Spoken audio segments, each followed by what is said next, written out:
Naast jullie dus nou het nieuwe album uit hebben, zijn jullie tegenwoordig ook te bewonderen als een soort van presentator, co-host van een tv-programma, of niet? Ja, dat klopt. Wij hebben sinds kort hebben we ons eigen televisieprogramma. Bij de collega's van Sterren.nl. En wij een programma dat is getiteld De Zin Van.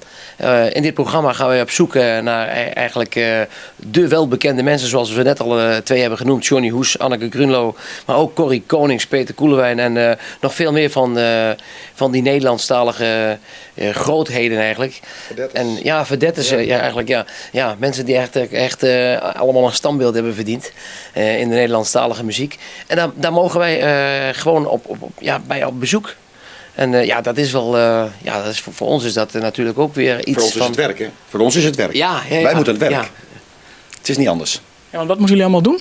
Op het moment dat Willy in het gesprek is met de gast, moeten we eigenlijk de hand- en spandiensten doen die normaal gesproken worden gedaan thuis. Dus bij Johnny Hoes heb ik de letters van Johnny Hoes die bovenop het pand staan, die heb ik mogen schoonmaken. En vernield.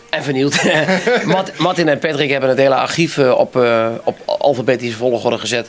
We hebben platen gepoetst. De gouden platen hebben we allemaal schoon moeten maken en zo.